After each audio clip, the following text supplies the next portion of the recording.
पहली मुलाकात गांव के पुराने कुएं के पास हुई, जहां धूप की किरणें पत्तियों से छनकर आ रही थीं। वहीं राम और सीता की पहली मुलाकात हुई। राम, जो शहर से अपनी दादी को मिलने आए थे, पानी भरने के लिए लंबी लाइन में खड़ी सीता की मुस्कान में खो गए। सीता ने शर्माते हुए मुस्कुराई और अपना घड़ा राम को थमा दिया। राम जब गागरी भर रहा था, तब उनकी आंखें मिली।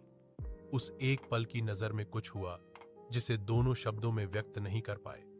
उन्होंने हर दिन कुएं पर मिलने का बहाना ढूंढना शुरू कर दिया, कभी पानी का तो कभी गपशप का। गांव के बूढ़े लोग उनके प्रेम को देखकर मुस्कुराते थे। समय बीतता गया, कुएं के पानी की तरह उनका प्रेम भी गहरा और शीतल होता गया। शहर लौटने के दिन राम का मन भारी हो गया, लेकिन सीता ने हाथ में एक छोटा फूल रख दिया और कहा, प्रेम की कोई सीमा नहीं होती।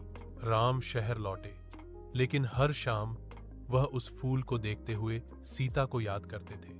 कुछ महीने बाद राम गांव लौटे, अब हमेशा के लिए। कुएं के पास सीता उनकी प्रतीक्षा कर रही थी। उनके प्रेम ने एक सुंदर नया अध्याय शुरू किया। वह कुआं जहां उनके प्रेम का बीज बोया गया था, आज भी साक्षी है। पहली मुलाकात गांव के पुराने कुएं के पास हुई, जहां धूप की किरणें पत्तियों से छनकर आ रही थीं। वहीं राम और सीता की पहली मुलाकात हुई। राम, जो शहर से अपनी दादी को मिलने आए थे, पानी भरने के लिए लंबी लाइन में खड़ी सीता की मुस्कान में खो गए।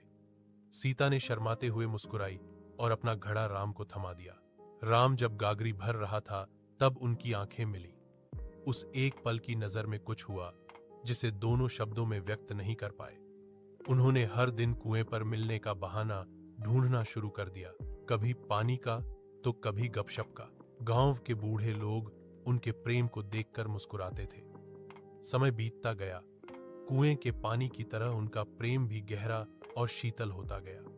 शहर लौटने के दिन राम का मन भारी हो गया, लेकिन सीता ने हाथ में एक छोटा फूल रख दिया और कहा, प्रेम की कोई सीमा नहीं होती। राम शहर लौटे, लेकिन हर शाम वह उस फूल को देखते हुए सीता को याद करते थे। कुछ महीने बाद राम गांव लौटे, अब हमेशा के लिए। कुएं के पास सीता उनकी प्रतीक्षा कर रही थी। उनके प्रेम ने एक सुंदर नया अध्याय शुरू किया। वह कुआं जहां उनके प्रेम का बीज बोया गया था, आज भी साक्षी है।